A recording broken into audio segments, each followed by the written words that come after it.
But where's the iguana poop? Apparently there's iguana poop everywhere. Oh, here it is.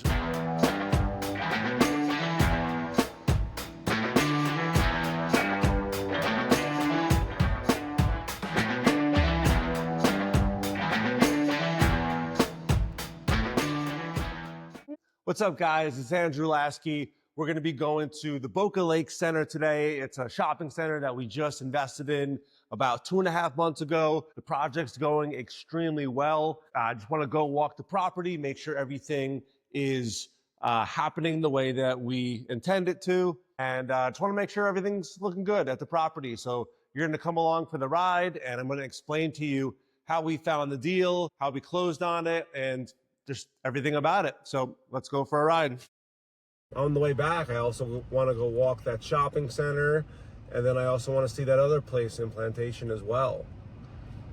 Look at you, sweetie. Look at you. Now we're rolling.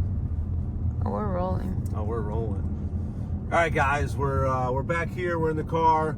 We're on our way from Miami all the way up to Boca Lake Center. We're actually going to be meeting my partner Lawrence up there. It's, Lasky and Kutsovsky. We're meeting Mr. Kutsovsky up there. But we got to stop. We got to get some coffee. I got my little Dubio, my little Francisca Perez.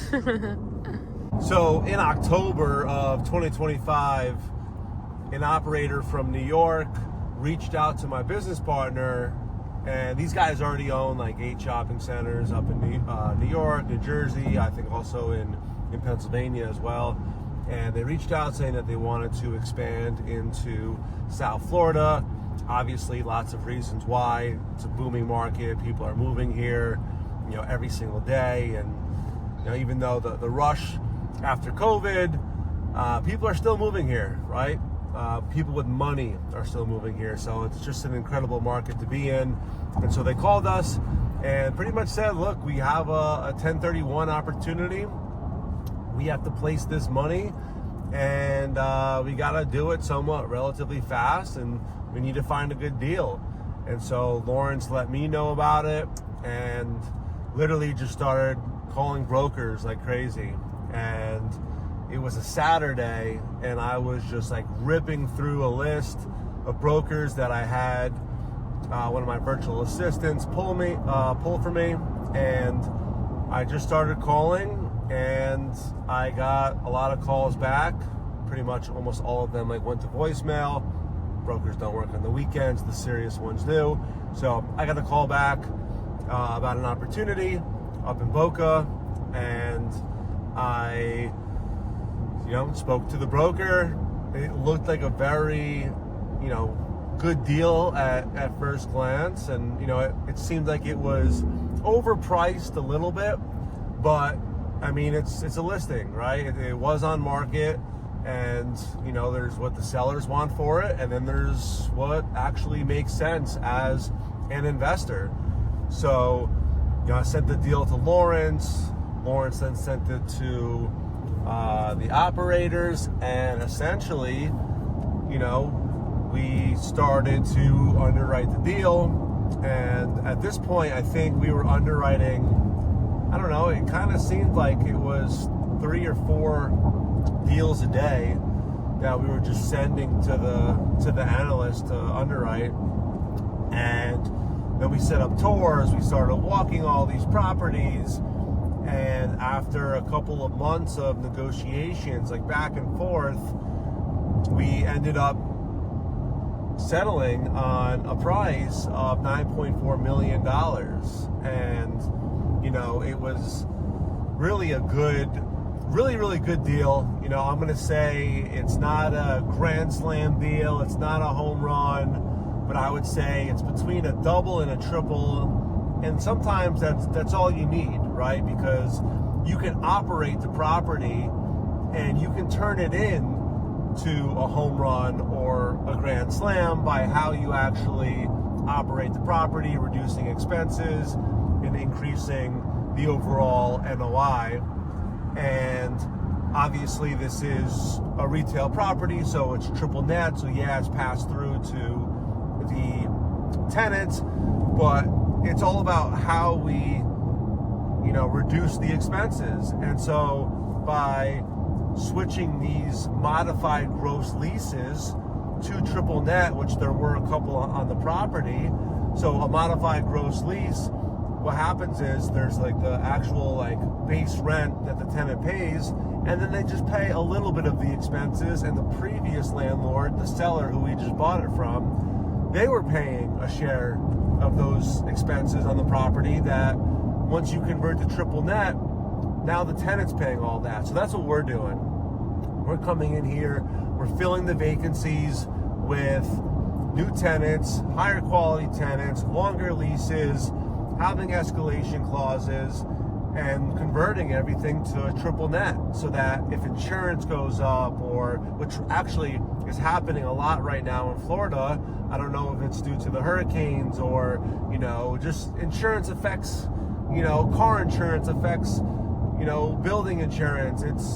There's accidents everywhere. So insurance in Florida is skyrocketing right now, and having a property that is triple net, where it's a pass-through expense that we get to fractionalize to the tenants, where it's not really hurting their pockets as much because it's based on the pro rata of how much space that they occupy in the property. If we were to take on that expense all by ourselves, that would do damage to our pockets. It would hurt the NOI. It would hurt the returns to our investors. So that's the best way to do it, and that's why we love triple net real estate.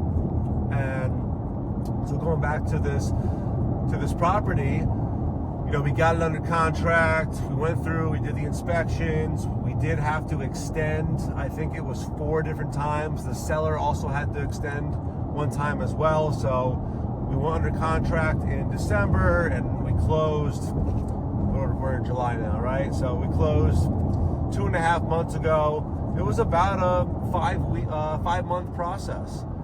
And we've owned the property now for about 2.5 months, and things are going extremely well right now.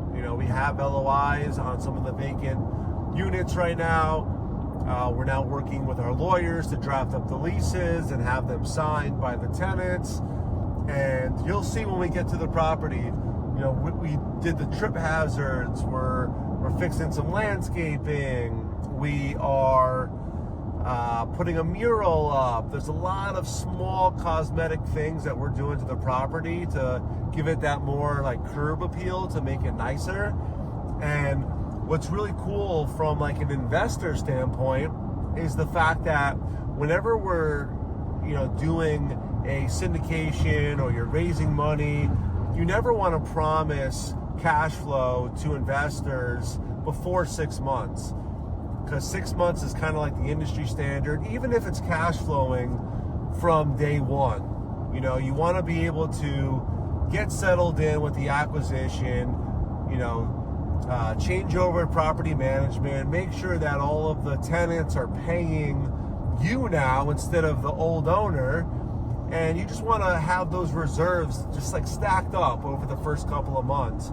And what's really cool is, we're already in July. We've owned it for 2.5 months. And I think, I don't know 100% yet, but we have a lot in reserves. And I think that we're going to be distributing money to our investors at the end of the month, which is huge because, again, 6 months is what we told investors. The first check will be coming. And if we can deliver that within the first 3 months, to me, that's a win. And I think our investors are going to be happy about that as well. So we're about 15 minutes away from the property. You guys are going to be able to see it. And when we're actually there, I'll talk about, what we've done already and what we plan on doing. So strap up. It's going to be a fun day.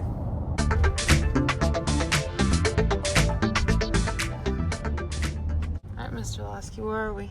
We have arrived. We are at the Boca Lake Center. There we go. We have the Boca Beauty Academy. They have clients coming from 2 hours away. We rocking and rolling? Yep. All right. Guys, we are here. We're back at the Boca Lake Center. Here we go. We got the 818 hot pot.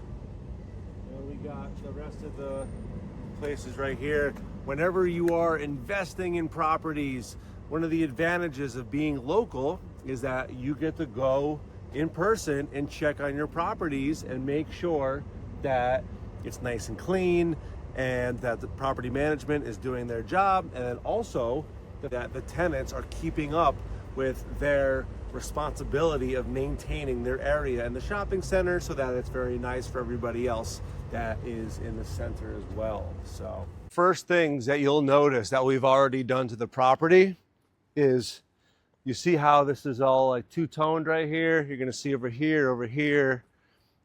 You're gonna see over here, all of this over here.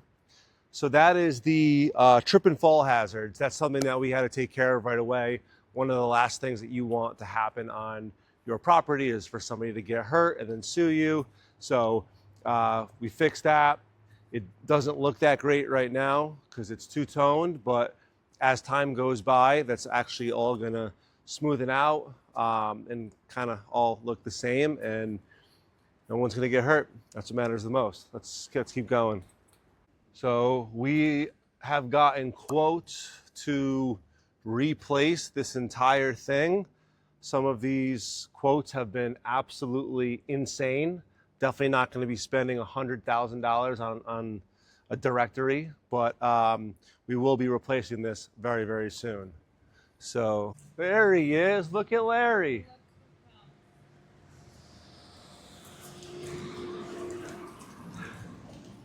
Oh, it's Lair.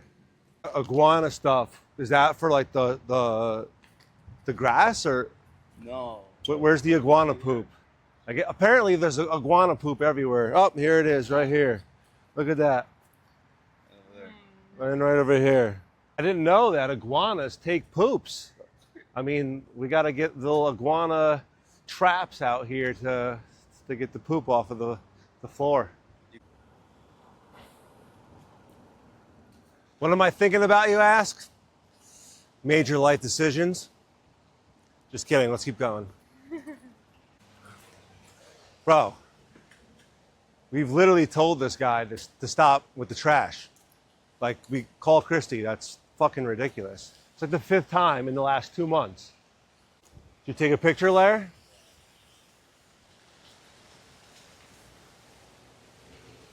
Not easy work being a juror. No bueno.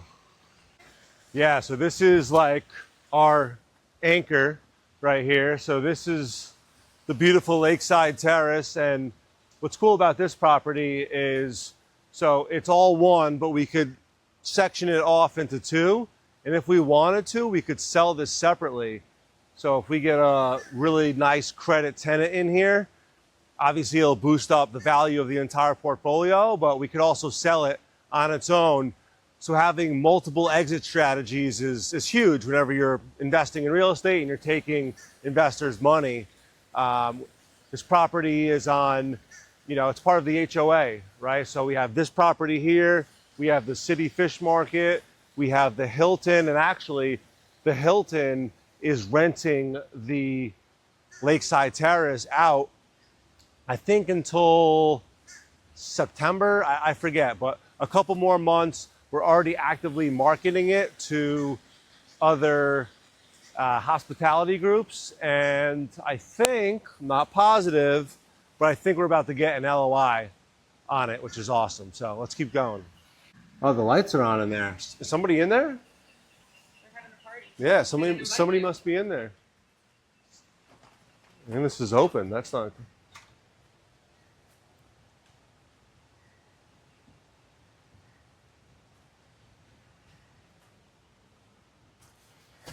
It might be the tenant. Yeah, actually, it could be. I mean, they're still paying rent, so. Let's see if that opens.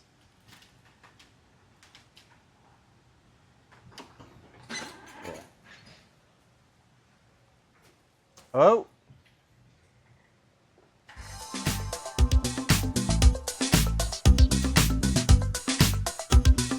Hello?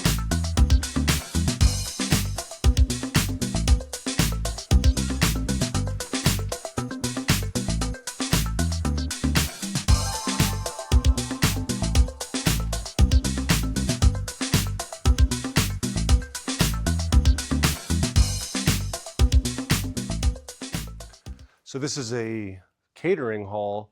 Currently, right now, it's being used by Hilton across the street. Like I mentioned earlier, they are paying rent here for a couple more months, but we are actively marketing it right now for a new tenant to come on in. We're getting a lot of interest, which is very cool. Hopefully we get a big name restaurant that would dramatically increase the value of the property and be a very good thing for us. And that's really about it. Let's get out of her. Oh, the kitchen.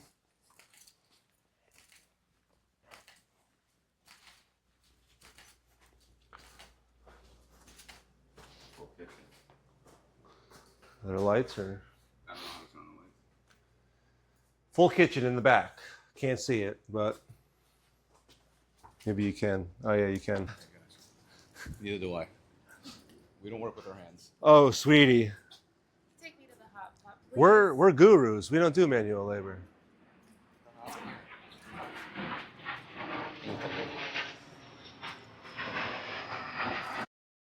Look at this, sweetie. I know you're not gonna like this. Beer makes you see double and feel single. I've never felt that way while drinking a beer. I promise you that. Whoa. I got the keys.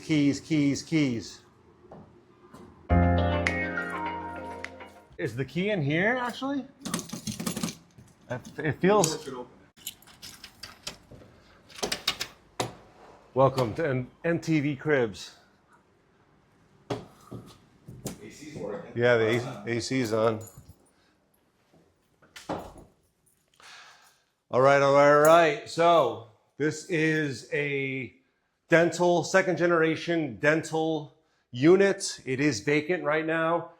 During the underwriting, we underwrote $25 a square foot. We also included some tenant improvements in the budget.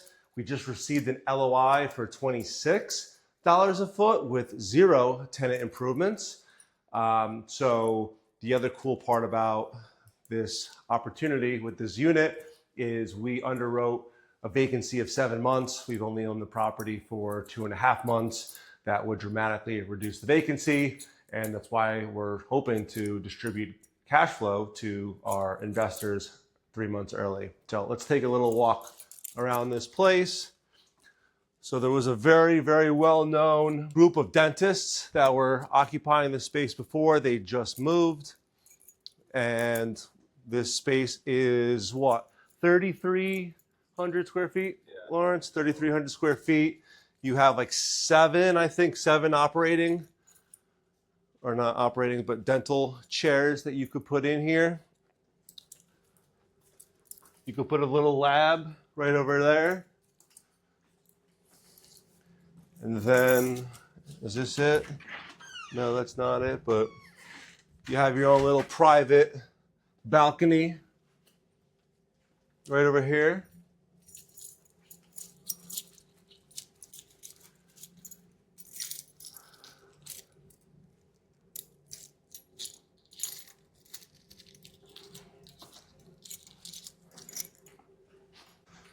Oh shit, this light is on. That's not good. Can't leave the lights on. We're still paying for that. All right, we're done here. All right, here, watch out, sweetie. Let's go.